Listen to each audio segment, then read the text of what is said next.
The Hell's Angel saw a waitress defending her daughter. What he did next surprised everyone. The morning sun filtered through the diner's windows, casting warm patches of light across the worn leather seats. The smell of fresh coffee and sizzling bacon filled the air, as Mick Grizzly Carter ducked his head slightly to enter through the door, his massive frame making the entrance seem smaller than it was. His daughter Lily bounced along beside him, her small hand firmly wrapped in his. The regulars glanced up briefly before returning to their meals. Most had grown used to the sight of the tattooed giant and his little girl, even if they weren't entirely comfortable with his presence. Mick's arms, covered in faded ink that told stories of his past life, contrasted sharply with the gentle way he guided Lily to their usual corner booth. Before you continue listening, please let me know where in the world are you watching from today. Now back to the story. "Can I have pancakes today, Daddy?" Lily asked, sliding into her seat and pulling out her favorite stuffed rabbit from her small backpack. Mick's weathered face softened as he looked at his daughter. "Sure thing, Princess. With extra strawberries, just how you like them." His voice was low and gravelly, but held nothing but tenderness when he spoke to her. While they waited for their order, Lily hugged her stuffed rabbit close, making it dance along the edge of the table. "Mr. Whiskers wants to explore the diner," she explained, her eyes bright with imagination. "Just be careful with him," Mick said, his lips twitching into a small smile. He watched as she continued to play, making the rabbit hop from spot to spot. The sight of her happy and carefree made his heart swell. These quiet moments with his daughter were what he lived for now, so different from his turbulent past. "And then Mr. Whiskers jumped over the big mountain of sugar packets," Lily narrated, lost in her own world of make-believe. She stood up slightly in her seat to make the rabbit leap higher. In her enthusiasm, Lily's elbow accidentally knocked against someone passing by their table. The man, dressed in an expensive-looking suit and carrying a briefcase, stumbled slightly, his coffee sloshing in its cup.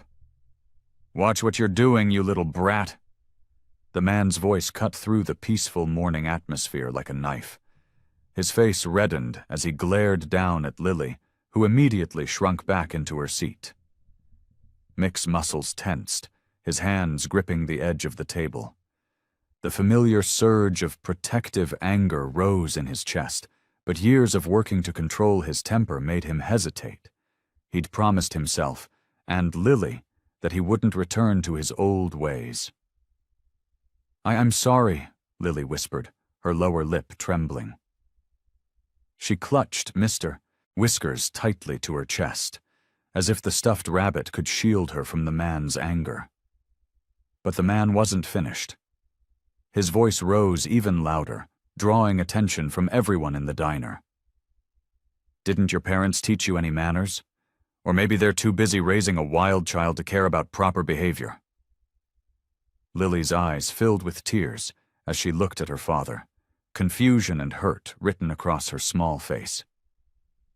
Mick sat frozen, torn between his instinct to protect his daughter and his fear of confirming everyone's worst assumptions about him. His jaw clenched tight enough to hurt, his knuckles white against the table's surface. The man continued his tirade, his voice getting louder with each word. "This is what's wrong with kids today. No respect, no discipline. Someone needs to teach you a lesson about—" The rude man's face grew redder as he continued his verbal assault. "Look at you, sitting there like you own the place," he sneered at Lily, who had tears streaming down her face now. "Bumping into people, making a mess. What kind of child behaves like this in public?" Lily's small shoulders shook as she tried to hold back her sobs. Mr. Whiskers, her beloved stuffed rabbit, was crushed against her chest as if he could protect her from the cruel words. The other diners watched uncomfortably, some averting their eyes, others whispering behind raised hands. Mick's breathing grew heavy, his massive frame rigid with tension. Every fiber of his being screamed at him to stand up, to defend his little girl. But years of working to overcome his violent past held him back. He'd promised himself he wouldn't resort to intimidation anymore, wouldn't let his anger control him. Still, watching his daughter cry made his heart ache, and his fists clench beneath the table. "And you?" The man turned his attention to Mick, his lip curling in disgust as he took in the tattoos and scarred knuckles.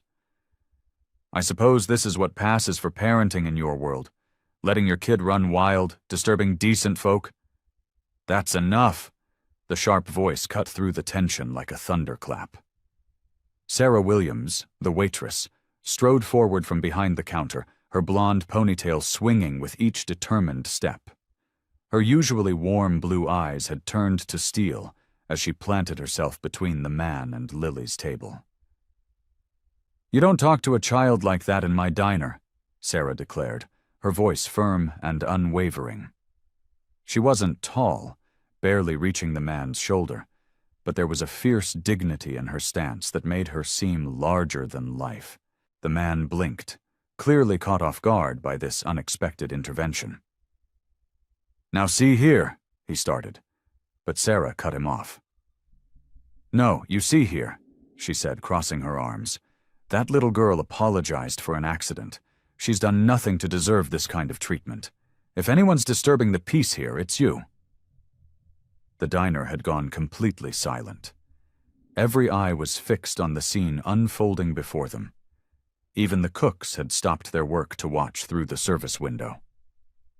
The man's mouth opened and closed several times, like a fish out of water. His face, if possible, grew even redder. He glanced around the diner, perhaps looking for support, but found none. Instead, he was met with disapproving stares from the other patrons. Finally, he muttered something unintelligible under his breath, grabbed his briefcase, and stormed toward the exit. The bell above the door jangled angrily as he slammed it behind him. In the sudden quiet that followed, Sarah turned to check on Lily. The little girl's tears had slowed, and she was looking up at Sarah with a mixture of gratitude and awe. Mick, still seated, met Sarah's eyes. His expression was unreadable, but he gave her a slight nod, a gesture that conveyed more thanks than words ever could. The diner slowly returned to its usual rhythm of clinking plates and quiet conversations. Lily dabbed at her eyes with a napkin, while Mick sat in uncomfortable silence, his broad shoulders hunched as if trying to make himself smaller. The incident had shaken both of them, though for different reasons. Lily was still processing the man's cruel words, while Mick wrestled with the guilt of not defending his daughter himself. Sarah approached their table, carrying 2 steaming plates. "Here we go," she said softly, setting down Lily's chocolate chip pancakes and Mick's chicken fried steak. "Extra whipped cream for you, sweetie," she added, giving Lily a gentle smile. The little girl's eyes lit up slightly at the sight of the towering white cream on her pancakes. "Thank you," Mick mumbled, his deep voice barely above a whisper. He kept his eyes down, focusing on arranging his silverware with unnecessary precision. "For everything, I mean. What you did just now—" Sarah glanced around the diner, then made a quick decision. She slid into the booth next to Lily, who automatically scooted over to make room. "Mind if I join you for a minute?" she asked, though she was already settled in. "Some people just need to be put in their place," Sarah said matter-of-factly, smoothing her apron. "I couldn't just stand there and let him bully a child like that. It's not right." Mick looked up, meeting her eyes for the first time since the confrontation. He was struck by the warmth and conviction he saw there. This wasn't just empty kindness. Sarah meant every word she said. "Still," he said, clearing his throat. "Most people wouldn't have stepped in. They usually just—" He trailed off, not wanting to finish the thought in front of Lily. "Look the other way?" Sarah finished for him, her voice gentle but firm. Well, I'm not most people. She turned to Lily, who was carefully cutting into her pancakes. You know, I've got 2 kids of my own. My boy Tommy, he's just a little older than you. Lily perked up at this, her fork pausing midway to her mouth. Really? Sarah nodded, her eyes taking on a distant look. Last year, some bigger kids were picking on him at the park. You should have seen me, she chuckled, shaking her head at the memory. I marched right over there, Mama Bear mode activated. Those kids scattered so fast you'd think they'd seen a ghost. Lily giggled, and even Mick couldn't help but smile. The image of Sarah, who barely reached his shoulder, scaring off a group of bullies, was both amusing and impressive. Sometimes, Sarah continued, her voice softer now, people think they can get away with being mean just because they're bigger, or think they're more important. But that doesn't make it right. She gave Lily's hand a quick pat.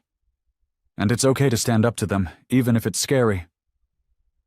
Mick watched Sarah as she spoke, noticing things he hadn't before. The quiet strength in her posture, the gentle way she addressed Lily, the wisdom in her words. She wasn't just the friendly waitress who served them breakfast twice a week.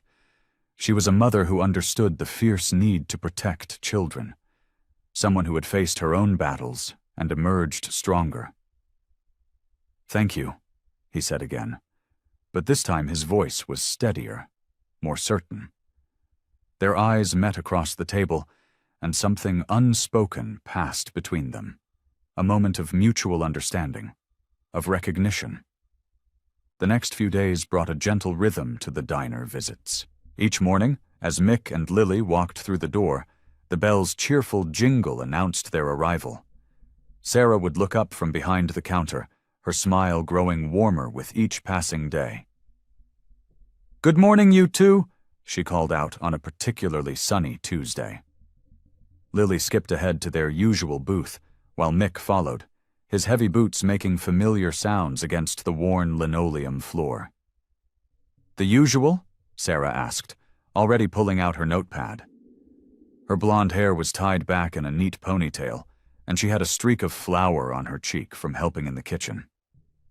Mick nodded, then surprised himself by adding, Unless you've got something special today? Well, Sarah's eyes brightened. Cook just pulled a fresh berry cobbler out of the oven. It's not on the menu yet, but... She winked at Lily, whose face lit up at the mention of dessert. As the days went by, their conversations evolved from simple food orders to gentle small talk. Sarah would share funny stories about the morning rush, and Lily would tell her about school. Mick mostly listened, but his silence became more comfortable, less guarded. On Thursday, Lily brought her art project to show Sarah. It was a crayon drawing of a rainbow-colored butterfly, and Sarah praised it with genuine enthusiasm. This is beautiful. You've got quite the talent there, sweetie. Mick watched their interaction, noticing how Sarah always seemed to know exactly what to say to make Lily beam with pride. It was a gift, he thought, to make people feel so at ease. Friday afternoon found them lingering over the remains of their lunch. The diner was quiet, with only a couple of regulars nursing their coffee at the counter. Sarah had just finished clearing their plates when Mick cleared his throat. So, he began, his voice rough but gentle. You've been here long? At the diner, I mean. Sarah paused, balancing their empty plates on one arm. Going on 5 years now? She replied, then added with a small laugh. Feels like forever sometimes. Must be tough, Mick ventured, working these long hours. Sarah's smile flickered slightly, but didn't fade. She glanced around the nearly empty diner, then pulled up a chair to their table. It can be, she admitted, setting the plates aside. Especially with 2 kids at home. You have children? Lily perked up, her eyes wide with interest. Sarah nodded, her expression softening. Tommy's 10, and Emma's 7. She hesitated for a moment before continuing. It's just the three of us now since the divorce. Been about a year? Mick's expression remained neutral, but his eyes showed understanding. He knew something about starting over, about rebuilding a life from scattered pieces. Is Tommy in 4th grade? Lily asked, scooting closer to the edge of her seat. That's where I'm going next year. He is, Sarah smiled, though there was a hint of something bittersweet in her eyes. It's not always easy, juggling everything on my own, but we make it work. She straightened her apron, a gesture that seemed more habitual than necessary. The kids are worth every minute of it. As Sarah walked away to tend to other customers, Mick's gaze lingered on her retreating form. Her words about juggling life as a single parent struck a chord deep within him. His weathered hands wrapped around his coffee mug, seeking its warmth as memories washed over him like a cold tide. The weight of his past pressed down on his broad shoulders. 10 years ago, he'd been a different man entirely. Angry, reckless, running with the wrong crowd. The leather jacket he'd worn then had felt like armor, the Hells Angels patch his badge of belonging. But that life had cost him dearly. He glanced at Lily, who was busy drawing on her placemat with the crayons Sarah had brought her. His daughter's innocent concentration, the way her tongue stuck out slightly as she colored, made his heart ache. How many of her first steps had he missed? How many bedtime stories had gone unread while he sat in a cold cell? "Daddy, look!" Lily held up her drawing, a house with a smiling sun above it. "That's our home." Mick forced a smile, but the guilt gnawed at him. Their home was a modest 2-bedroom apartment above Joe's auto shop, where he now worked as a mechanic. It was honest work, but a far cry from what he'd once promised himself he'd provide for his family. The memories kept coming, uninvited but persistent. The night of his arrest, the look of disappointment in his mother's eyes, the years of visits through thick glass panels. He remembered the promise he'd made to himself in that cell. To be better, to deserve the second chance he'd been given. His fingers absently traced one of his tattoos, a faded skull on his forearm. Each mark on his skin told a story he wished he could erase, especially when he caught people staring, judging, assuming they knew everything about him from these inked reminders of his past. The bell above the diner door chimed, and he instinctively tensed. Old habits died hard. But it was just an elderly couple walking in, regulars he'd seen before. Still, their quick, nervous glances in his direction didn't escape his notice. Would he ever stop being that ex-con to people? Lily's small hand reached across the table, covering his large, calloused one. "Are you sad, Daddy?" Before he could answer, Sarah appeared at their table again.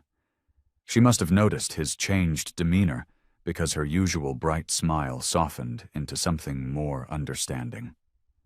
She slid into the booth across from him, next to Lily. "You know," she said quietly, "I used to think starting over meant erasing everything that came before." She smoothed her apron with careful hands. "But now I think it's more about learning to carry our past differently." Mick looked up, meeting her gentle gaze. There was no judgment there, no fear or hesitation, just warmth and something that looked remarkably like acceptance. "Sometimes I wonder if it's too late," he admitted, his voice rough with emotion. "If some mistakes are too big to come back from?" Sarah shook her head slowly. "It's never too late to change your story, Mick. Never." She glanced at Lily, who was watching them both intently. "Every day we get up and try again is another chance to get it right." The simple truth in her words settled over him like a comfortable blanket. For the first time in years, Mick felt the tight knot of guilt in his chest loosen just a little. In Sarah's kind eyes and gentle smile, he saw something he hadn't dared hope for in a long time: understanding. The afternoon sun streamed through the diner's windows, casting long shadows across the checkered floor. Mick sat at his usual booth, absently stirring his coffee while Lily worked on her math homework beside him. His eyes followed Sarah as she moved efficiently between tables, her blonde hair pulled back in a neat ponytail that swung with each step. The diner was packed today. The lunch rush had brought in a crowd of factory workers from the plant down the road, along with the usual mix of locals. Sarah darted between tables, balancing plates with practiced ease, her smile never wavering despite the chaos. "Order up," called Pete from the kitchen window, and Sarah spun on her heel, somehow managing to grab 3 plates at once. Mick noticed how she remembered every customer's special requests. No onions here, extra sauce there, without missing a beat. "She's like a superhero," Lily whispered, also watching Sarah work. "But instead of fighting bad guys, she fights hungry people." Mick chuckled softly. "Something like that, kiddo." He watched as Sarah handled a complaint about cold soup with patience and grace, quickly getting the customer a fresh bowl with an apologetic smile. The afternoon wore on, and Mick found himself impressed by Sarah's stamina. She never seemed to slow down, moving from task to task with determination. When a young boy accidentally spilled his milkshake, she was there in seconds with a mop, and kind words that turned his tears into giggles. "Need help with that problem?" Sarah asked as she passed their booth, noticing Lily's furrowed brow over her homework. She paused just long enough to point out where Lily had made a small mistake in her multiplication, explaining it in a way that made perfect sense. Finally, the crowd began to thin out. The sun was lower in the sky now, casting an orange glow through the windows. Sarah emerged from the back, her apron gone, looking tired but satisfied after her shift. "Mind if I sit for a minute?" she asked, sliding into the booth across from them before Mick could answer. She let out a long breath, rolling her shoulders to release the tension. "You work hard," Mick said simply, pushing his fresh cup of coffee toward her. Sarah accepted it gratefully. "Someone's got to keep this place running," she said with a small laugh. "Besides, busy days make the time go faster." "We're going to the park," Lily announced suddenly, bouncing in her seat. "Daddy promised we could go after my homework was done." Mick cleared his throat, gathering his courage. "You could join us," he offered, his voice gruff but gentle.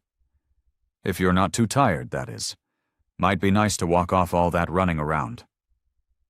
Sarah hesitated, her fingers playing with the coffee cup. Mick could see the uncertainty in her eyes, the quick mental calculation of whether this was crossing some invisible line. "Please," Lily added, her eyes bright with hope. "You can help me name all the ducks at the pond." A smile tugged at Sarah's lips. "Well, when you put it that way." She looked at Mick, something soft in her expression. "Sure, why not? I could use some fresh air." They gathered their things, Lily stuffing her homework into her backpack, Mick leaving a generous tip on the table. As they headed toward the door, Lily skipped ahead, already chattering about the family of ducks she'd seen at the park yesterday. Sarah fell into step beside Mick, a comfortable silence between them. The evening air was cool and sweet, carrying the promise of spring. As they walked, Lily's laughter rang out, clear and bright, and Sarah joined in, the sound of their shared joy making Mick's heart feel lighter than it had in years. The following week brought a gentle shift in the rhythm of Mick's days. His morning visits to the diner became longer, stretching well past Lily's finished breakfast as he nursed his coffee and watched Sarah work. Sometimes, when the diner was quiet, she'd slide into their booth for a few minutes, sharing stories about her kids or listening to Lily's excited chatter about school. Even on his busiest days at the auto shop, Mick found himself thinking about Sarah's warm smile and the way she always seemed to know exactly what to say to make Lily's face light up. He noticed little things now, How she always remembered to bring extra napkins for Lily's messy pancakes, or the way she hummed quietly to herself while refilling coffee cups. One evening, as the setting sun painted the diner windows in shades of orange and pink, Mick sat at the counter while Lily worked on her spelling homework. Sarah moved back and forth behind the counter, wiping down surfaces and restocking supplies for the next day. "Tommy's got a baseball game tomorrow," she mentioned, straightening a stack of menus. "He's nervous about pitching." Mick nodded, remembering how Sarah had talked about her son's love for baseball. "First game's always tough," he said, his voice gentle. "But once he's on that mound, he'll forget all about being scared." Sarah smiled, but Mick noticed the slight worry in her eyes. "I hope so. I just wish—" She trailed off, shaking her head as she reached up to adjust a flickering light fixture above the counter. The bulb buzzed and flickered again, making her sigh. "Everything seems to need fixing these days. The house, the car, even this place." Mick watched as she stretched to reach the fixture, her frustration evident. He recognized that look, the one that said she was carrying too much on her own shoulders. He'd seen it in the mirror plenty of times. "I could help," he offered, the words coming out before he could second-guess them. "With fixing things, I mean. Been working on cars and bikes most of my life. Houses aren't much different when it comes down to it." Sarah paused, dish towel in hand, looking at him with surprise. "Oh, I couldn't ask you to—" "You're not asking, I'm offering." Mick's voice was firm, but kind. "Let me help, Sarah. It's the least I can do after everything you've done for Lily and me." She hesitated, and Mick could see the internal struggle playing across her face. Pride warring with practicality, uncertainty with trust. Finally, her shoulders relaxed slightly. "Well," she said slowly, "there is this leaky faucet in the kitchen that's been driving me crazy, and the back porch step is loose." "Just tell me when," Mick replied, feeling a warmth in his chest at her acceptance. Sarah looked at him then, really looked at him, as if seeing past the tattoos and the gruff exterior for the first time. Her eyes softened, and a small smile tugged at her lips. "Thank you, Mick," she said quietly. "That means a lot." The moment stretched between them, filled with understanding and something else, something neither of them was quite ready to name. It was Lily who broke the silence, proudly holding up her completed homework for inspection, but the connection lingered in the air like the last rays of sunlight through the diner windows. The morning sun had barely cleared the horizon when the whispers began. At the grocery store, elderly Mrs. Peterson clutched her shopping basket tighter as she shared stories with the checkout clerk about Mick's supposed criminal past. Outside the post office, two women huddled together, their voices dropping to hushed tones as they discussed his tattoos and what they might mean. "Did you hear?" one woman whispered to another at the pharmacy. "Sarah Williams has been spending time with that biker fellow, the one with all those terrible tattoos." "The Hell's Angel," her friend replied, eyebrows raised. "I heard he did time in prison, armed robbery, they say." The rumors spread through the small town like wildfire, growing more elaborate with each retelling. Some claimed Mick had been involved in drug trafficking, while others swore they'd heard about violent altercations during his time with the motorcycle gang. Few bothered to verify these stories. The truth seemed less important than the thrill of gossip. Sarah noticed the change in how people looked at her when she walked down Main Street. The friendly waves became shorter, the smiles a bit more forced. Even some of her regular customers at the diner started requesting different sections, though they tried to be subtle about it. One particularly busy afternoon, as Sarah balanced plates of meatloaf and mashed potatoes, she caught snippets of conversation from a nearby booth. "Can't believe she lets her kids anywhere near him," a woman muttered, not quite quietly enough. "Once a criminal, always a criminal." Sarah's hands tightened on her serving tray, but she kept her composure, remembering the gentle way Mick helped Lily with her homework, and how his eyes crinkled at the corners when he smiled, a rare sight that was becoming more frequent lately. It was during her afternoon break when Julie Davis, her best friend since high school, appeared at the diner's back door. Julie's face was pinched with concern, her usually cheerful demeanor replaced by something more serious. "Sarah, we need to talk," Julie said, pulling her friend outside into the alley behind the diner. The spring air was cool, carrying the scent of newly bloomed flowers from the nearby park. "What's wrong?" Sarah asked, though she had a feeling she knew what was coming. Julie crossed her arms, her expression troubled. "It's about Mick Carter. People are talking, Sarah. They're saying you've been spending a lot of time with him." "He's a customer, Julie, and he's been nothing but kind." "He's a former Hell's Angel," Julie interrupted, her voice sharp with worry. "Do you even know what that means? What those people do? I looked it up, Sarah. The crimes, the violence." "That was his past," Sarah defended, though she felt a small knot forming in her stomach. "Was it?" Julie's eyes softened with concern. "How well do you really know him? Have you asked about his time in prison? About what he did to end up there? Think about your kids, Sarah. What if—" "Stop." Sarah held up her hand, her voice firm despite the uncertainty creeping into her thoughts. "Mick is trying to build a better life for his daughter. I've seen how hard he works at it." Julie shook her head, reaching out to touch Sarah's arm. "I'm just worried about you. You always want to see the best in people, but sometimes people don't change. Just promise me you'll be careful. Promise me you'll think about what I've said." Sarah nodded, more to end the conversation than in agreement. But as she watched her friend walk away, she couldn't help but feel the first seeds of doubt taking root in her mind. The image of Mick's gentle smile when he looked at Lily seemed to blur slightly, overlaid with the whispered stories of his darker past. Sarah stood at her kitchen counter that evening, mechanically stirring sugar into her tea as her mind wandered. Julie's words from earlier echoed in her thoughts, mixing with the whispered conversations she'd overheard around town.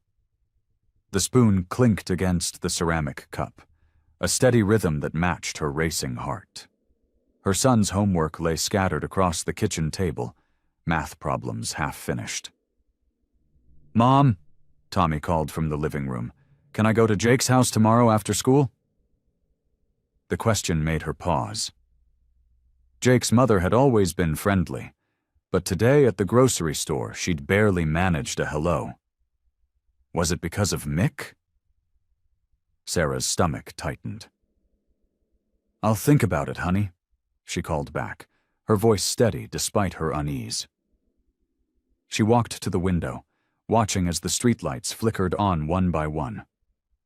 A few months ago, everything had seemed simpler. She was just a waitress, a single mom trying her best. Now, people looked at her differently. The whispers followed her everywhere. "He seems nice enough now," Mrs. Anderson had said at the pharmacy yesterday. "But you know what they say about leopards and their spots." Sarah pulled out her phone, opening the browser. Her fingers hovered over the keyboard before typing, "Hell's Angels criminal activities." The results made her throat tight. Articles about violence, drug trafficking, and organized crime filled the screen. She quickly closed the tab, but the words stayed with her. That night, as she tucked her daughter Jenny into bed, the little girl asked, "Mom, is Mr. Carter a bad man? Katie at school said her mom told her to stay away from him." Sarah's heart sank. "Sweetie, it's not nice to listen to gossip," she said, but doubt crept into her voice. The next morning at the diner, Sarah moved through her tasks like a sleepwalker. Her usual warmth felt forced. Her smile didn't quite reach her eyes. She kept thinking about her children, about the town's judgment, about the life she'd worked so hard to rebuild after her divorce. The bell above the door chimed. Sarah's heart jumped as Mick walked in with Lily, heading to their usual booth. Lily waved enthusiastically, but Sarah could only manage a weak smile in return. "Morning," Mick said as she approached their table. His voice was gentle, just like always, but now Sarah found herself wondering about the stories behind each of his tattoos, about the years he'd spent behind bars. "Coffee?" she asked, not meeting his eyes. Her hand trembled slightly as she poured. "Sarah," Mick said, his tone concerned, "is everything okay?" She busied herself with straightening the sugar packets. "Fine," she replied, too quickly. "Just tired. Busy morning?" "You sure? You seem—" He paused, searching for the right words. "Different today?" "Really, it's nothing," Sarah said, taking a step back from the table. "I should check on my other tables. I'll bring your usual orders in a few minutes." She could feel Mick's confused gaze following her as she walked away, could sense the hurt in his silence. Lily's small voice carried across the diner. "Daddy, why is Miss Sarah acting weird?" Sarah's chest tightened as she retreated to the kitchen, pretending not to hear. She leaned against the wall, closing her eyes, torn between what her heart told her about Mick and what everyone else seemed so certain about.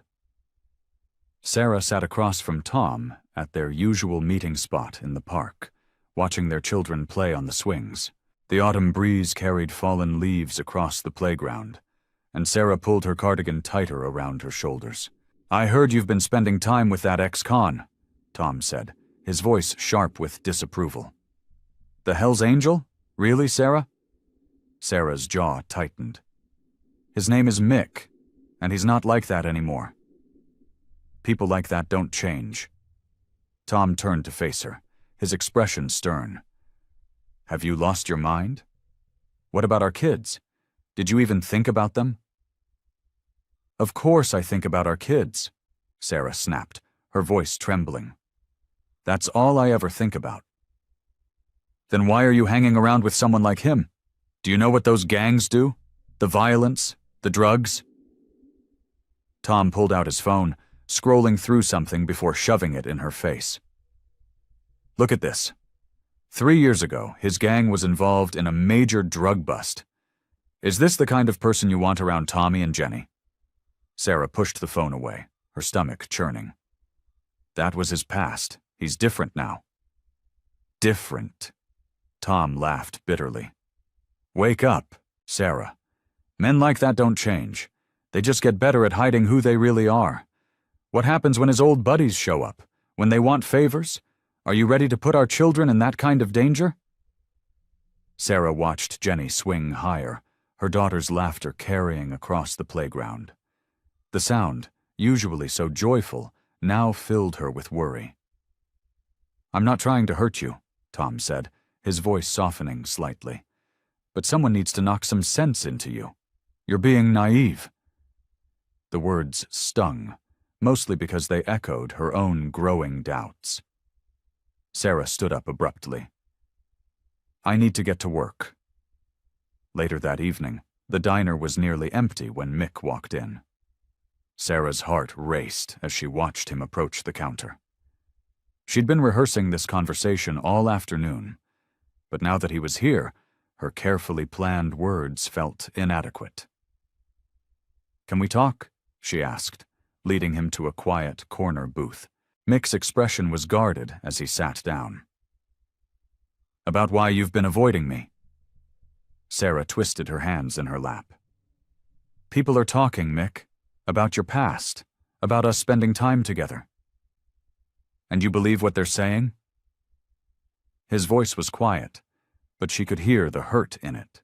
"I don't know what to believe anymore." Sarah's voice cracked. "I have to think about my kids.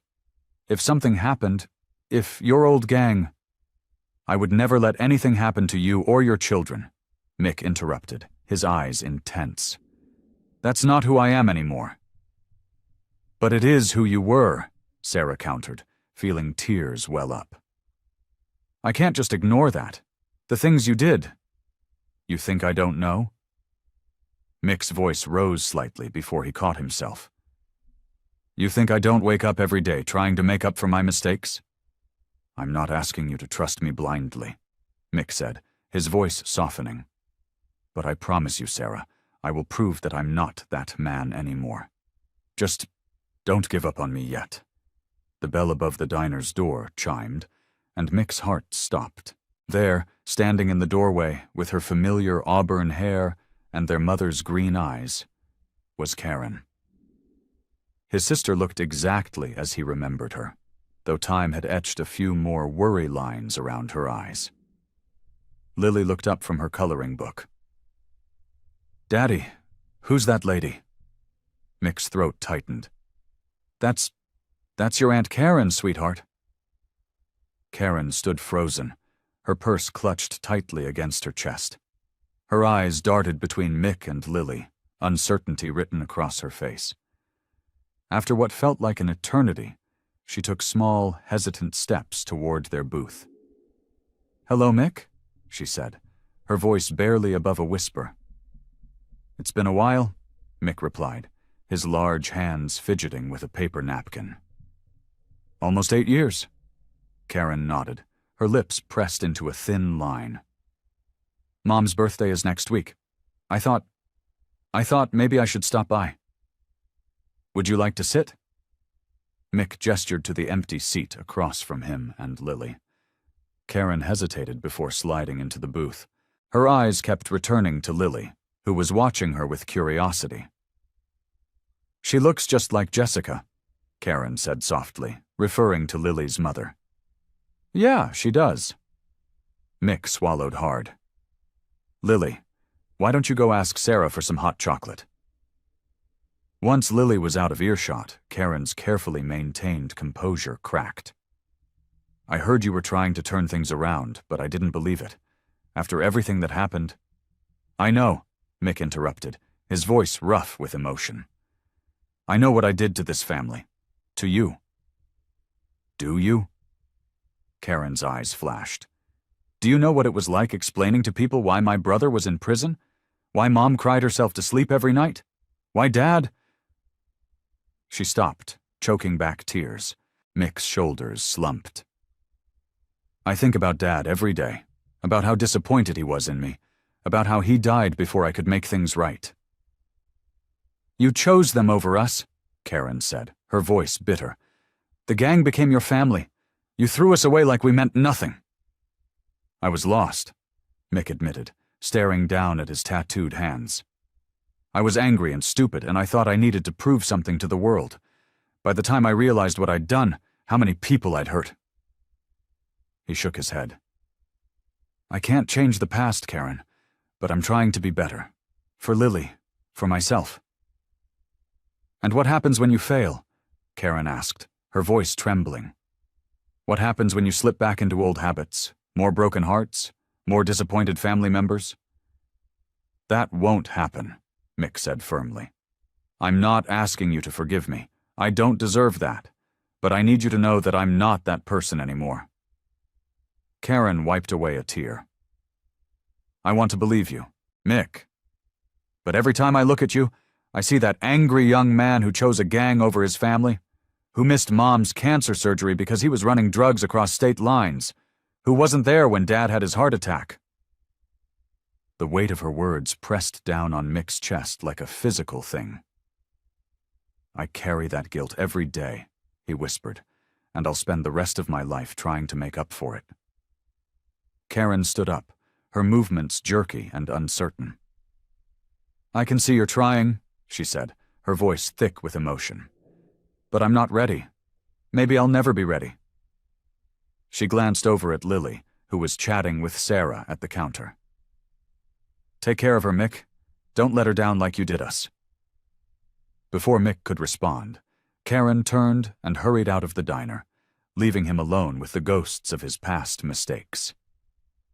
Mick sat in his truck outside the diner long after Karen had left, his large hands gripping the steering wheel. Lily was at school, and he'd taken the morning off from work, needing time to think. The morning sun filtered through the windshield, warming his face, but he felt cold inside. His sister's words echoed in his mind. What happens when you fail? The old Mick would have gotten angry, would have lashed out. Instead, he felt a deep sadness, mixed with something else, determination. He pulled out his wallet and removed a worn photograph. It showed a younger version of himself, surrounded by men in leather jackets, their faces hard and defiant. The edges were creased from years of folding and unfolding. This was who he used to be, the man Karen couldn't forgive, the man who had disappointed his parents, the man who had chosen a gang over his family. But when he thought about Lily's smile, about Sarah's kindness, about the way they both looked at him with trust rather than fear, he knew he couldn't go back to being that man. Maybe Karen would never forgive him. Maybe some people in town would always see him as Grizzly, the ex-con. But he wasn't living for their approval anymore. He started his truck and drove to Sarah's house. She had asked him to look at her broken porch steps last week, and he had promised to fix them. It was a small thing, but it felt important, keeping his word, helping someone who had shown him kindness. The old wood of Sarah's porch creaked under his weight as he examined the damage. The steps needed more than just a quick fix. Several boards were rotting, and the railings were loose. He went to work, carefully removing the damaged pieces, measuring twice before cutting the new lumber. As he worked, he thought about his father, who had taught him carpentry before things went wrong. His dad would have appreciated the care he was taking now, making sure everything was level, every nail straight. It was the kind of work that required patience and attention to detail, qualities the old Mick had never possessed. Sarah came out mid-morning with a glass of lemonade. She watched him work for a moment, her expression thoughtful.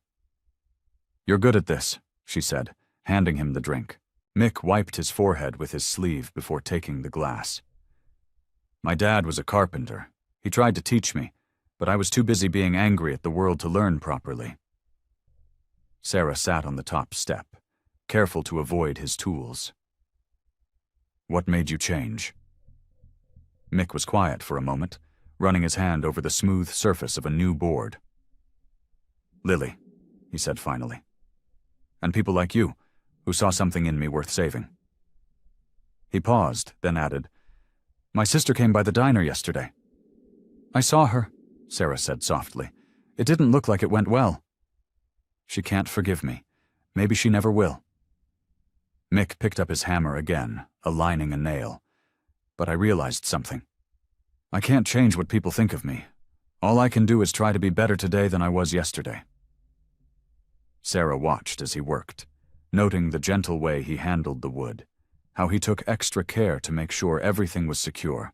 This wasn't the work of someone trying to prove something to others.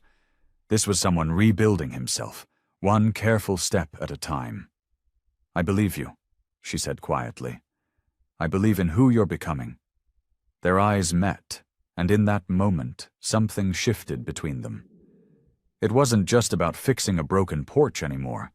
It was about trust, about seeing someone for who they truly were, about believing in the possibility of change. Sarah watched from her seat as Mick quietly entered the community center, his large frame making him impossible to miss. He'd traded his usual work clothes for a clean button-down shirt and pressed jeans, an effort to look presentable that made her heart ache. The monthly town meeting was about to start, and the room was already buzzing with whispered conversations. Lily's school playground needed repairs, and Mick had volunteered his carpentry skills to help.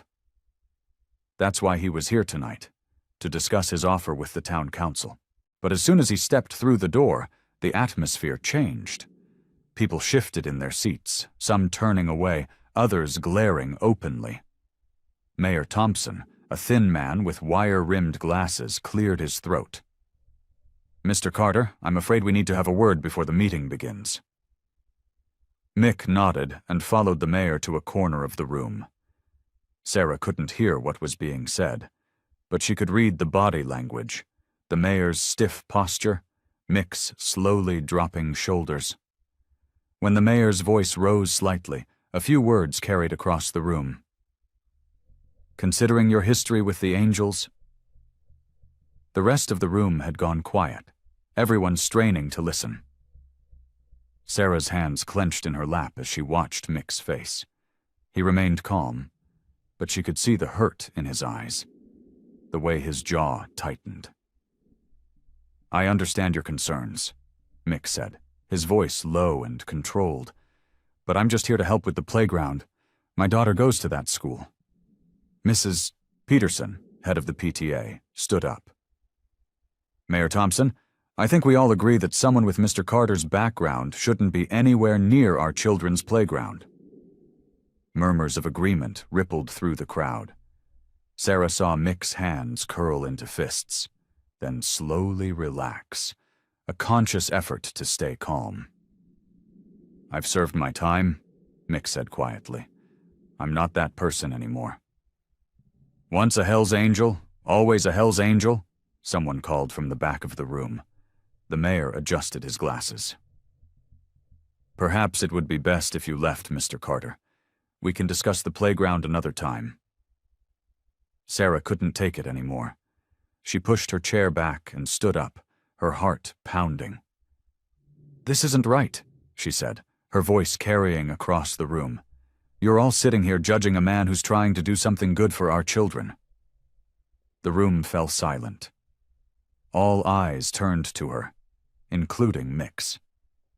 She saw surprise and gratitude in his expression, giving her courage to continue. "I see Mick Carter every day at my diner. I see how he treats people with respect, how he's raising his daughter to be kind and honest. I see a man who works hard and keeps his word." She looked around the room, meeting the stares of her neighbors. If we claim to be a community that believes in second chances, then we need to actually give them. Mrs. Peterson scoffed. "Sarah, dear, you're being naive. People like him don't change." "People like him?" Sarah's voice grew stronger. "You mean people who admit their mistakes? People who work every day to be better? Because that's who Mick is now." The tension in the room was thick enough to cut. Some people shifted uncomfortably in their seats, while others continued to glare. Mick stood very still, his expression unreadable, but Sarah could see the emotion in his eyes. Mayor Thompson cleared his throat again. "While we appreciate your perspective, Sarah, the council has concerns about liability and public safety. Mr. Carter, we'll have to decline your offer to help with the playground." The afternoon sun was setting when Lily burst through the diner's back door, her backpack dragging behind her.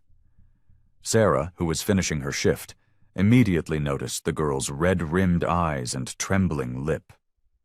Mick, who had come to pick up his daughter from the school bus stop, followed close behind, his face etched with worry. "Baby, please talk to me," Mick said softly, his large frame crouching down to Lily's level. But Lily just shook her head and crawled into their usual booth, pulling her knees up to her chest. Sarah glanced around the nearly empty diner and untied her apron. She slid into the booth next to Lily, while Mick sat across from them, his hands clasped tightly on the table. "Sweetheart," Sarah tried, her voice gentle. "Did something happen at school today?" Lily's shoulders shook as she tried to hold back tears. "Tommy Miller told everyone about Daddy," she whispered, her voice cracking. He said his mom told him that Daddy's a criminal and that he shouldn't play with me because I'm a criminal's daughter."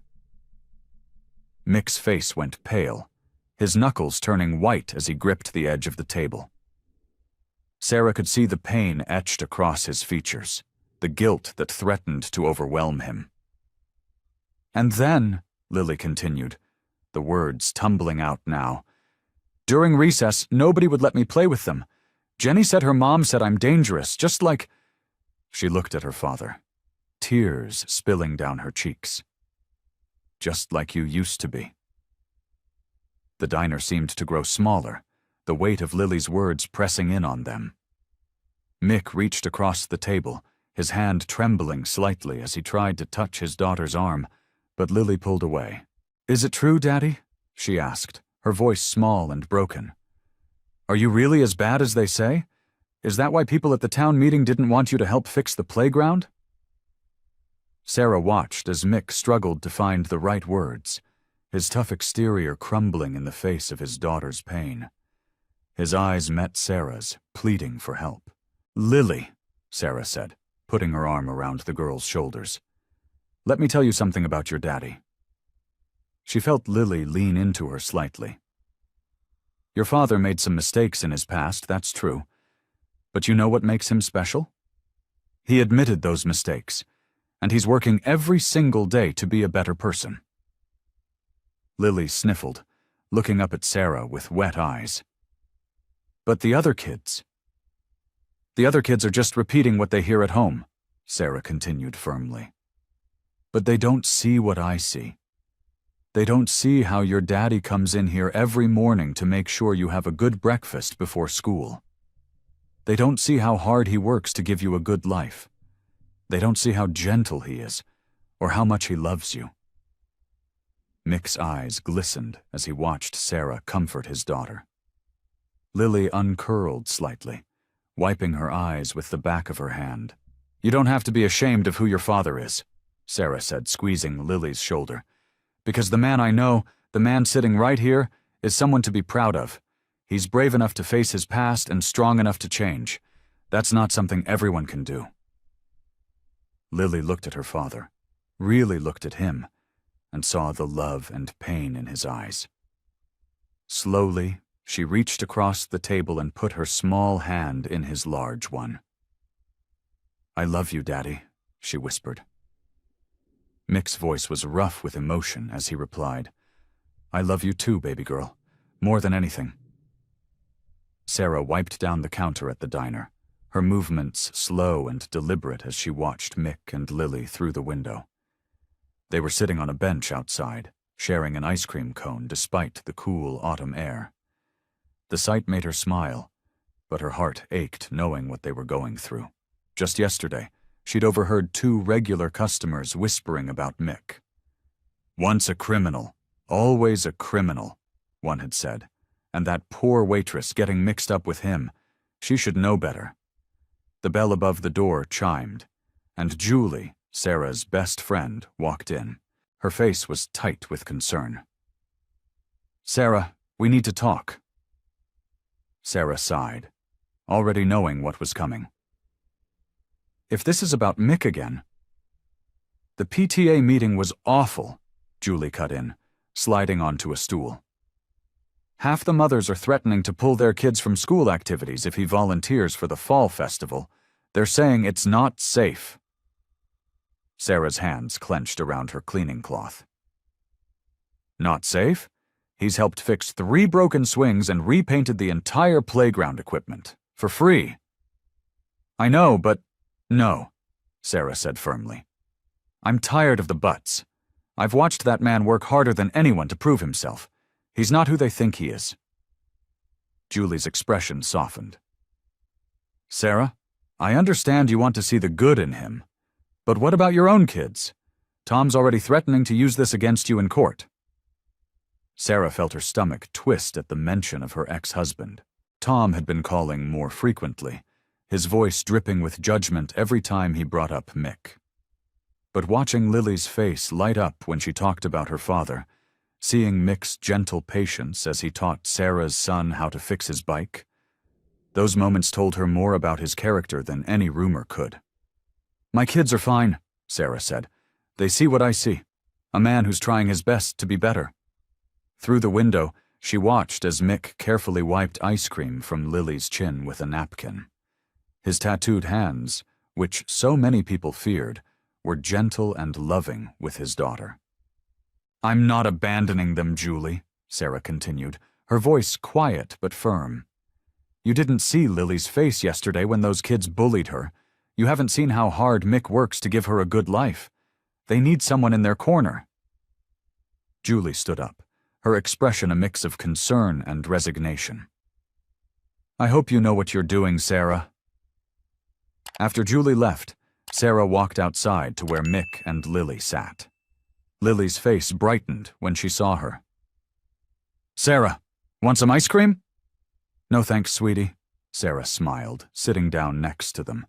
She could feel Mick's eyes on her, full of unspoken gratitude. Everything okay? He asked quietly, noticing her thoughtful expression. Sarah watched as Lily skipped over to pet a neighbor's dog, her pigtails bouncing in the sunlight. Yeah, she said, meaning it. Everything's okay. Mick's shoulder brushed against hers, warm and solid. You don't have to keep defending us, you know. I understand if it's too much. Sarah turned to look at him, taking in the worry lines around his eyes, the way he held himself like he was always prepared for rejection. I'm not going anywhere, she said firmly. Some people might not understand, but I know who you are now. That's what matters. The tension in Mick's shoulders eased slightly, and they sat together in comfortable silence, watching Lily play in the fading afternoon light. The neon signs of Murphy's bar cast a harsh glow on Mick's face as he stood outside, taking deep breaths to steady himself. Through the window, he could see Tom Peterson sitting at the bar, the man who'd been spreading vicious rumors about him around town. His hands were trembling slightly, but not from fear. It was the old anger trying to surface. Sarah's words from earlier that day echoed in his mind. Show them who you really are now, not who you used to be. Mick pushed open the heavy wooden door, and the familiar smell of stale beer and cigarettes hit him. A few regulars glanced his way, their conversations dying down as he walked in. He hadn't stepped foot in a bar since getting out of prison, and the atmosphere brought back memories he'd rather forget. Tom sat nursing a beer, his suit jacket draped over the stool next to him. He tensed when he spotted Mick's reflection in the mirror behind the bar. Peterson, Mick said quietly, his voice carrying despite the country music playing from the jukebox. We need to talk. Tom turned slowly, trying to mask his nervousness with a sneer. What's there to talk about, Carter? Everyone knows what you are. The bartender, an older man named Dave, moved closer, ready to intervene. Mick caught his eye and gave a slight shake of his head. He wasn't here for trouble. Actually, Mick said, keeping his voice level, you don't know me at all. And the stories you're spreading? They're hurting my daughter. Tom's expression flickered at the mention of Lily. Maybe you should have thought about that before... Before what? Mick interrupted, still calm but firm. Before I served my time? Before I spent every day for the past 8 years trying to be a better man? He pulled out the stool next to Tom and sat down, noticing how the other man instinctively leaned away. Look, Mick continued, I know what I was. I'm not proud of it. But that man, he's gone. The only thing I care about now is giving my daughter a good life. He paused, letting his words sink in.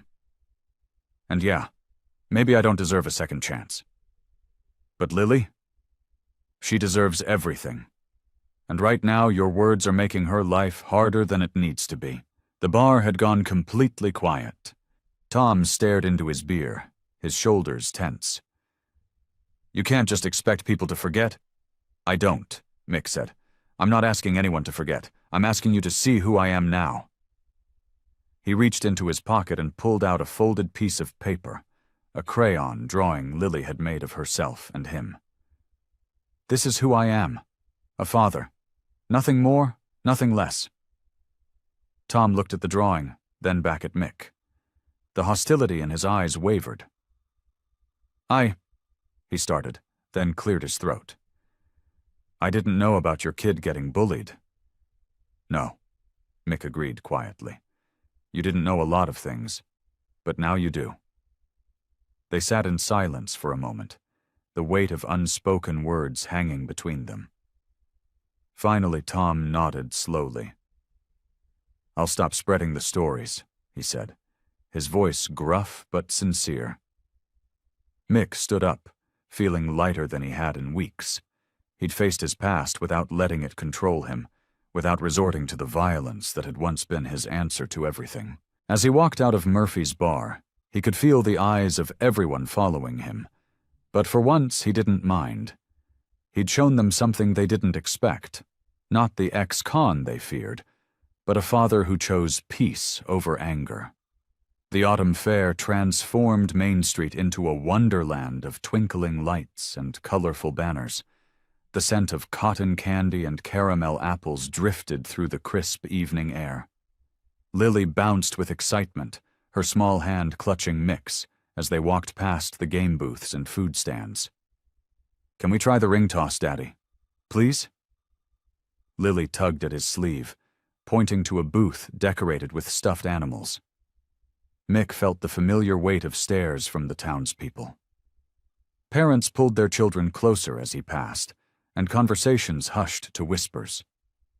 But Sarah's presence beside him helped steady his nerves. She wore a red sweater that matched the fall leaves, and her warm smile hadn't wavered once since they arrived. "Of course, sweetheart," Mick said, leading Lily to the booth. The vendor's eyes widened slightly at Mick's approach, but he handed over the rings without comment. Lily's first few throws missed, but she squealed with delight when her final ring caught the neck of a bottle. The vendor handed her a small teddy bear, which she hugged tightly to her chest. "Look, Sarah, I did it!" Lily beamed, showing off her prize. Sarah knelt down to admire the bear. "That's wonderful, honey. You've got quite an arm there." More people gathered for the evening's main event, the town's annual harvest ceremony. Mayor Thompson stood on the makeshift stage, preparing to give his usual speech. Mick noticed Karen, his sister, standing near the back of the crowd. She'd been keeping her distance since their confrontation, but tonight she met his eyes and gave a slight nod. The moment felt right. Mick squeezed Sarah's hand and whispered, "I need to do this." Sarah's eyes widened with understanding. "Are you sure?" He nodded, then made his way towards the stage. As he approached Mayor Thompson, the crowd's chatter died down to a tense silence. The mayor paused mid-sentence, surprise evident on his face. "Mr. Thompson," Mick said, his voice carrying across the square, "would you mind if I said a few words?" The mayor hesitated, then stepped aside, giving Mick access to the microphone. Mick cleared his throat, his eyes finding Lily in the crowd. She stood with Sarah, both watching him with encouraging smiles. The sight gave him strength. "Most of you know who I am," he began, his deep voice steady despite his racing heart. "Or at least you think you do. You know about my past with the Hells Angels, about my time in prison." He paused, letting the words settle. "And I won't deny any of it. Those mistakes are part of who I was." The crowd remained silent, but he could feel their attention intensify. "But that's not who I am anymore. For the past 8 years I've been trying to be someone else, someone better, someone my daughter can be proud of." His voice softened as he looked at Lily. "Every day I wake up and choose to be different than I was before. It's not easy, and I know I don't deserve your trust. But I'm asking for a chance to earn it." Sarah stepped forward, still holding Lily's hand, her presence a silent show of support. A few people in the crowd shifted uncomfortably, but others nodded slowly, understanding in their eyes. "I'm sorry for the pain I caused in the past," Mick continued. "I can't change what I did, but I can promise you this. The man standing before you now is not the same man who left this town in handcuffs. I'm just a father now, trying to give his daughter the life she deserves." The silence that followed felt different than before, less hostile, more contemplative. In the crowd, Tom Peterson, the man from the bar, was the first to nod in acknowledgement. Others followed, the tension in the square gradually easing. Karen stood at the edge of the festival crowd, watching her brother from a distance. The lights from the carnival rides cast a soft glow on his face as he helped Lily climb onto a carousel horse. She noticed how gentle his movements were, how his large hands carefully secured the safety belt around his daughter's waist. This wasn't the angry young man she remembered from years ago. Sarah stood nearby, her blonde hair catching the festival lights as she snapped photos of Lily on the carousel. Karen observed how Mick's expression softened when he looked at Sarah, how his usual stern facade melted away when she smiled at him. The carousel music filled the air with its cheerful melody as Karen remembered their last conversation. She'd been so hurt, so angry about the past. But watching him now, she saw something different. His speech earlier had touched something deep inside her. The raw honesty in his voice, the way he'd owned up to his mistakes. It wasn't what she'd expected. "He's changed, hasn't he?" Tom Peterson appeared beside her, following her gaze. Karen nodded slowly. "I barely recognize him anymore." "None of us did at first," Tom admitted, "but he's been proving himself day by day. Fixed my truck last week, wouldn't take a dime for it." The carousel slowed to a stop, and Lily's delighted giggles carried across the fairground. Mick lifted her off the horse, and Karen saw the tenderness in his eyes as he set her down. She remembered that look. It was the same one their father had worn when they were children, before everything went wrong. Taking a deep breath, Karen started walking toward them. Her heart pounded with each step, years of hurt and anger mixing with a new feeling. Hope. Mick noticed her approaching and stiffened slightly, uncertainty crossing his face. "Hey, Mick," she said softly, her voice trembling slightly. "Karen." He shifted his weight, looking down at his boots.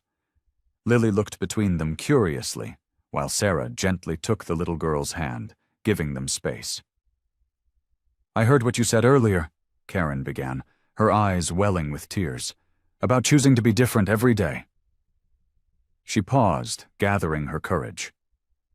"I've been watching you tonight, with Lily and Sarah, with everyone." Mick remained silent, but his eyes met hers, vulnerable and hopeful.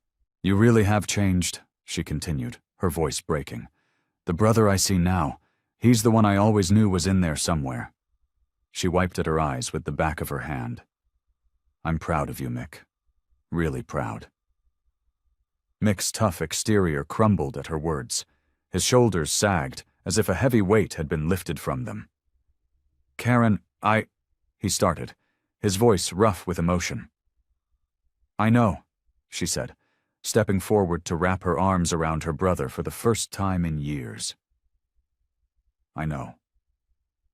They stood there, holding each other, as the festival continued around them. Years of pain and misunderstanding began to heal in that embrace, under the twinkling lights of the autumn fair. For Mick, it felt like coming home, really home, for the first time in forever. Sarah sat across from Tom at their usual meeting spot in the park, where they often handled custody arrangements for their children. The wooden bench creaked beneath them as a gentle autumn breeze rustled the golden leaves overhead. Tom looked different today, less rigid, more thoughtful. "I saw you at the festival yesterday," Tom said, breaking their awkward silence. His fingers drummed nervously on his knee. "With Mick and his daughter." Sarah tensed, prepared for another lecture about her choices, but Tom's next words surprised her. "You looked happy," he said softly. "Happier than I've seen you in a long time. Maybe even happier than when we were together." Sarah studied his face, searching for any sign of sarcasm or judgment. Instead, she found only sincerity in his tired eyes. "I was wrong about him," Tom continued, looking down at his hands. "About Mick, I mean. When Julie first told me you were spending time with an ex-con, He shook his head. "I jumped to conclusions. I was worried about the kids, but maybe I was just..." "Just what?" Sarah asked, her voice barely above a whisper. Jealous, I guess. Tom's admission hung in the air between them. Seeing you move on, seeing you find happiness with someone else, it made me face some hard truths about myself. About us. Sarah felt her throat tighten. This was a conversation she never expected to have with Tom. I wasn't a good husband, Sarah. I was so focused on my career, on what I thought success should look like, that I forgot what really mattered. He looked up at the trees, blinking rapidly. And when things got hard, I ran. Left you to pick up all the pieces. Sarah's eyes welled with tears as memories of those difficult days flooded back. The lonely nights, the struggles to make ends meet, the brave face she put on for the kids. But watching Mick, Tom continued, seeing how he owns up to his past mistakes, how he's working every day to be better, it made me realize something. He might have a rougher past than me, but at least he's honest about it. He's trying to make things right. A squirrel darted across their path, momentarily drawing their attention. Sarah wiped her eyes with the sleeve of her sweater. The kids talk about him, you know, Tom said. They tell me how he fixes things around your house, how he helps them with their bikes. They say he makes you laugh. Sarah nodded, unable to speak past the lump in her throat. I guess what I'm trying to say is, I'm sorry, Sarah, for everything. And I want you to know that I support whatever makes you and the kids happy. He managed a small smile. Even if it's a tattooed ex-biker who's probably better at being there for our kids than I ever was? The words Sarah had longed to hear for so long washed over her like a healing balm. Years of carrying around guilt, doubt, and pain began to dissolve. She felt lighter, as if invisible chains had finally fallen away. Thank you, Tom, she whispered, meaning it more than she could express. That means a lot. They sat in comfortable silence for a moment, both processing the shift in their relationship. The afternoon sun filtered through the trees, casting dappled shadows on the ground at their feet. For the first time since their divorce, Sarah felt truly free. Free from the weight of failed expectations, free from the burden of what-ifs and if-onlys. She was free to move forward, to embrace the unexpected joy she'd found with Mick, without the shadow of her past holding her back. Julie Davis stood at the edge of the park's playground, her arms crossed, watching intently as Mick helped Lily climb the monkey bars. Her usual skepticism was giving way to something else, a grudging admiration she hadn't expected to feel. You can do it, sweetheart, Mick called out, his massive tattooed arms ready to catch Lily if she slipped. I'm right here. Lily's face scrunched up in determination as she reached for the next bar. I'm scared, Daddy. That's okay to be scared, Mick replied, his voice gentle. Being brave means doing something even when you're scared. And you're the bravest girl I know. Julie shifted her weight, remembering all the warnings she'd given Sarah about Mick. She'd been so certain she was protecting her friend. But now, watching this tender moment between father and daughter, doubt crept into her mind. Lily made it across the monkey bars, and Mick's face lit up with pride. That's my girl, he exclaimed, catching her as she dropped down. He spun her around, and Lily's delighted giggles filled the air. A group of mothers nearby, who had initially given Mick wary looks when he arrived at the playground, now smiled at the scene. Julie noticed how they'd slowly relaxed their protective stances, perhaps seeing what she was seeing. Not an ex-con, but a devoted father. Lily ran off to the swings, and Mick settled onto a nearby bench, keeping a watchful eye on his daughter. Julie took a deep breath and walked over to him. Mind if I sit? She asked. Mick looked up, surprise flickering across his face. He nodded, moving over to make space. They sat in silence for a moment, watching Lily pump her legs on the swing, reaching higher and higher. Julie remembered all the times she'd warned Sarah about Mick's past, about the danger she thought he represented. "I was wrong about you," Julie said finally, her voice quiet but clear.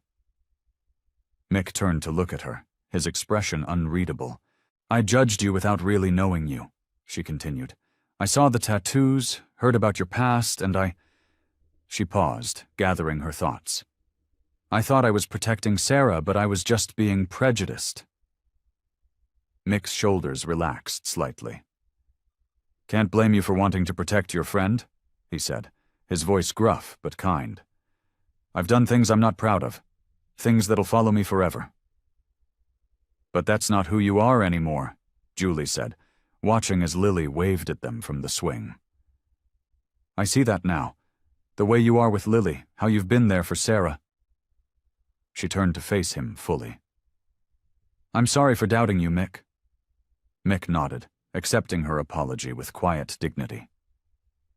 "Thank you," he said simply. "That means a lot." They sat in companionable silence, the afternoon sun warming their faces.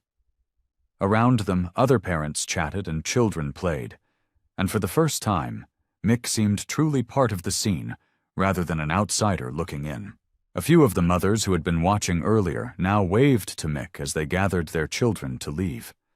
He waved back, and Julie could see the surprise and gratitude in his eyes at this small gesture of acceptance.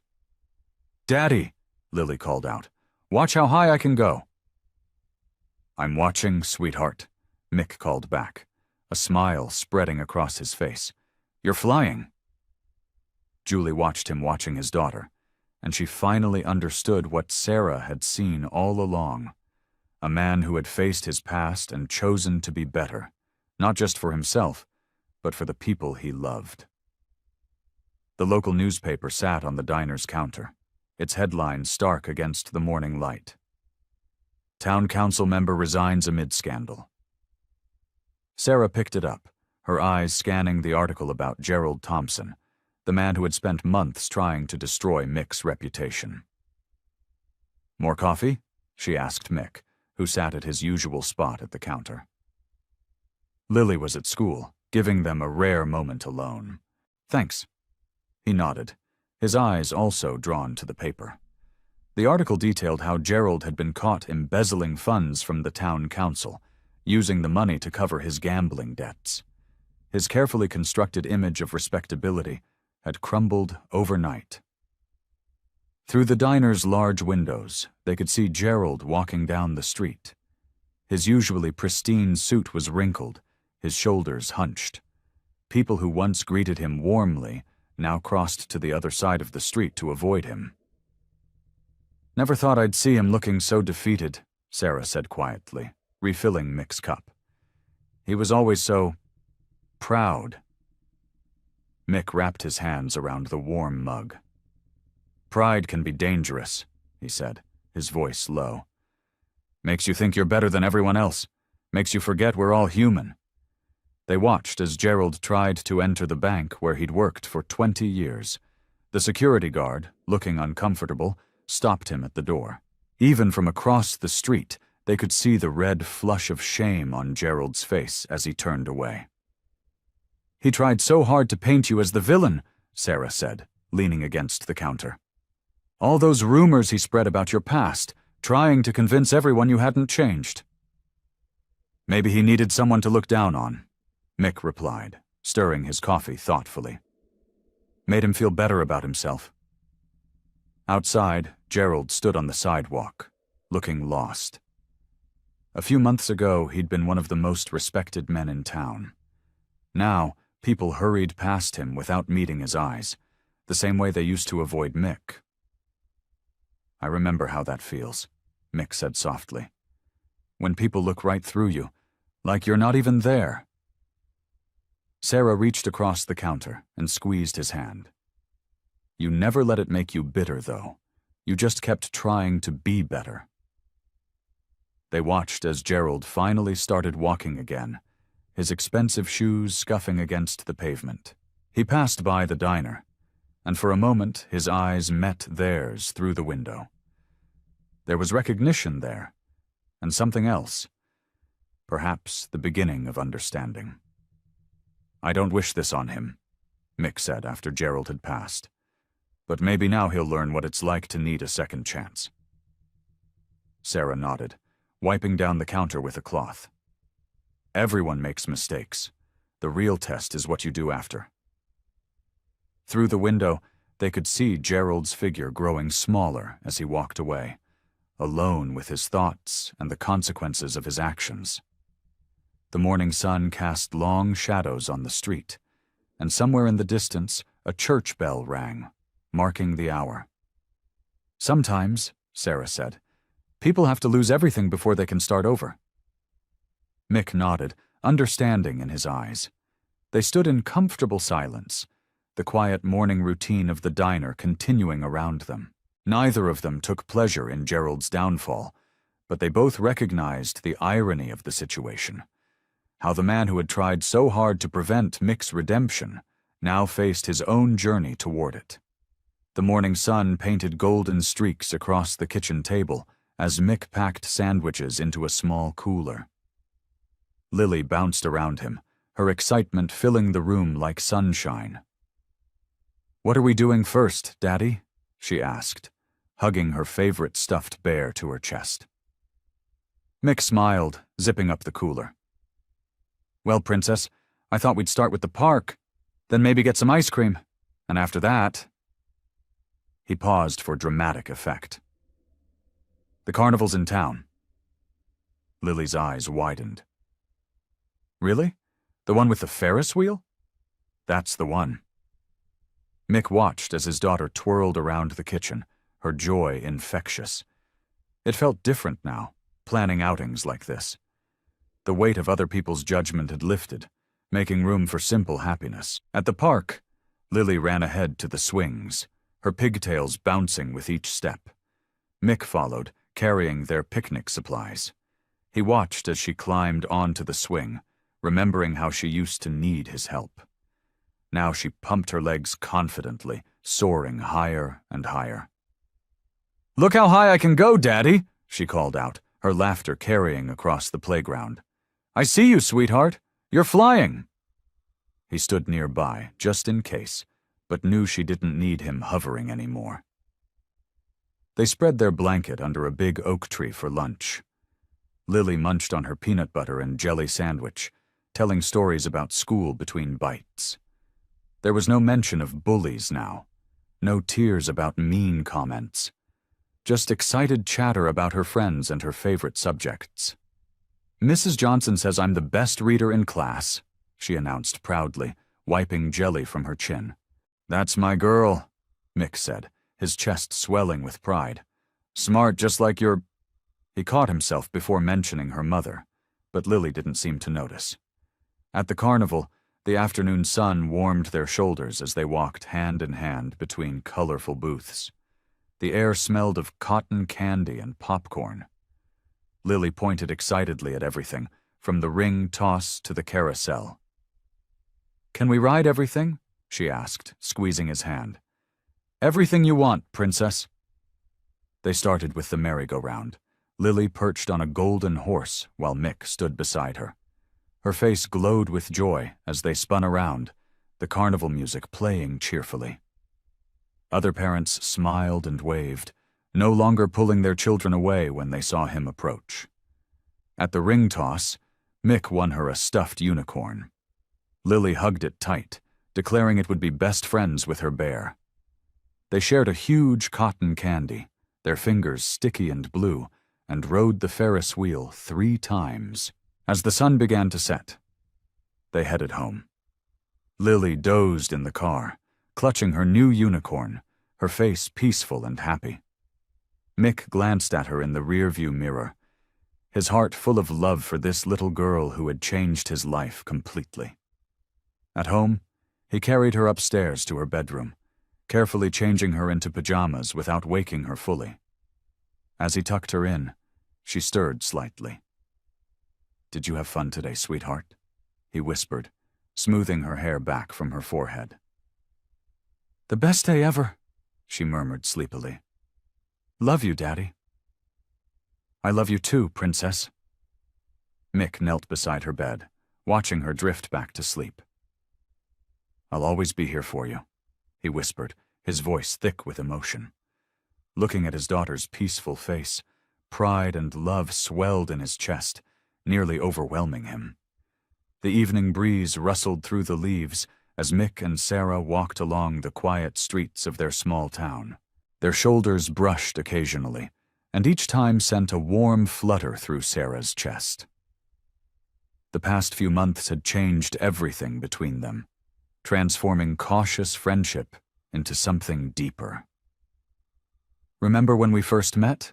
Sarah asked, her eyes twinkling in the fading sunlight. I never thought I'd end up here, walking with you like this. Mick chuckled, a low rumble that made Sarah smile. You mean when you stood up to that jerk in the diner? That was something else. He glanced at her, his expression soft. No one had ever defended Lily like that before. They paused at the town square, where fairy lights twinkled in the trees. Sarah's children were at their father's for the weekend, and Lily was having a sleepover at a friend's house, something that would have seemed impossible just months ago. I'm proud of how far we've come, Sarah said, reaching for his hand. His larger one enveloped hers, rough calluses against her smooth skin. The way the town's changed their minds about you, how Lily's doing so well in school now. Mick squeezed her hand gently. Couldn't have done it without you, Sarah. You believed in me when nobody else did. His voice grew quiet. Sometimes I still can't believe you're here. They found themselves walking towards the diner, their special place. Even closed for the evening, it held meaning for them both. Sarah used her key to let them in, flicking on just enough lights to see by. It feels different at night, Mick observed, sliding into their usual booth. Sarah joined him, this time sitting beside him instead of across the table. Everything feels different now, she replied, leaning against his shoulder. Better. Mick wrapped an arm around her, pulling her closer. You know, I used to think I didn't deserve anything good in my life. Thought Lily was the only blessing I'd ever get. He turned to face her, his eyes serious. But then you came along, showing kindness to a man everyone else had written off. Sarah reached up to touch his face, her fingers tracing the line of his jaw. You're not that man anymore, Mick. You never really were. You just lost your way for a while. Their relationship had grown slowly, carefully, built on a foundation of trust and understanding. Each small step forward had been deliberate, considering their children, their pasts, and their hopes for the future. My kids adore you, Sarah said softly. They've never seen me this happy. Lily talks about you constantly, Mick replied with a smile. Yesterday she asked if you could help her decorate her room, said you have better taste than me. Sarah laughed, the sound echoing in the empty diner. Well, she's not wrong about that. They moved to sit across from each other, their hands finding each other across the table. The familiar setting felt right, like coming home. This was where their story had begun, where they'd first seen past each other's surfaces to the truth beneath. What do you think about the future? Sarah asked, her thumb tracing circles on his palm. Mick's eyes softened as he looked at her. I think about it a lot these days. Never used to, but now... He squeezed her hand. Now I can see something worth planning for. They sat together in the quiet diner, hands clasped across the table, sharing a moment of perfect peace and hope. The future stretched before them, full of possibility. The Sunday morning crowd filled the diner with cheerful chatter and the clink of coffee cups. Mick, Sarah, and Lily sat at their usual booth, but today felt different. The suspicious glances and whispered judgments that had once followed Mick were gone, replaced by friendly waves and warm smiles. Julie, Sarah's best friend, stopped by their table with a fresh pot of coffee. More coffee, Mick? She asked, already tilting the pot toward his cup. Her smile was genuine, a far cry from the wary looks she'd given him months ago. Thanks, Julie, Mick said, returning her smile. He watched as she ruffled Lily's hair affectionately before moving on to the next table. Pastor Mike and his wife sat nearby, nodding hello as they enjoyed their after-church breakfast. Even Karen, Mick's sister, had joined the morning crowd, sitting at the counter with her own cup of coffee. The sight of her there, comfortable in his presence, still amazed him. Sarah reached across the table and squeezed his hand. "Penny for your thoughts?" she asked, her eyes twinkling. "Just taking it all in," he replied, his voice soft with wonder. "Never thought I'd see the day when you'd be the town's favorite mechanic?" Sarah finished for him, grinning. "Face it, Mick. People finally see what Lily and I have known all along." Lily looked up from her chocolate chip pancakes, her face serious. "That Daddy's the best?" she asked, maple syrup dripping from her fork. "That's right, sweetheart," Sarah said, wiping Lily's chin with a napkin. "The very best." Old Joe, who'd once crossed the street to avoid Mick, waved from his regular spot by the window. "Hey, Grizzly," he called out. "Don't forget about my truck tomorrow. She's making that funny noise again." "First thing in the morning, Joe," Mick promised, nodding at the elderly man. The bell above the door chimed as Tom, Sarah's ex-husband, walked in with their children. The kids rushed over to the booth, hugging their mother before sliding in next to Lily. Tom gave a friendly nod to Mick before heading to his own table. Sarah's children, Danny and Emma, immediately started chattering with Lily about their weekend plans. The three kids had grown close over the past months, forming their own little family unit. "Can we go to the park after breakfast?" Danny asked, looking hopefully between Mick and his mother. "Please?" Emma and Lily chimed in together. Mick exchanged a glance with Sarah, both of them hiding their amusement at the children's synchronized plea. "I suppose we could manage that," he said, trying to keep a straight face. The diner had fallen into a comfortable buzz of conversation and laughter. Martha, the elderly owner, stopped by their table with a plate of fresh-baked cookies. "On the house," she said with a wink, "for my favorite family." Lily's eyes lit up at the word family. She grabbed a cookie and looked around the table with a mischievous grin. "You know what?" she announced loudly, barely containing her giggles. "Mommy says you're my daddy now." The entire diner erupted in good-natured laughter. Sarah blushed, but her eyes met Mick's with unmistakable love. Mick felt his heart swell as he looked at Sarah, overwhelmed by the joy and acceptance that now filled his life. Danny and Emma joined in the laughter, while Lily sat there looking pleased with herself, chocolate chip cookie crumbs on her chin. Around them, the diner continued its Sunday morning routine. But for Mick, Sarah, and their children, this moment marked something special. The simple happiness of being together, accepted and loved. I hope you like this story. Please share what's your favorite part of the story and where in the world you are watching from. Have a wonderful day.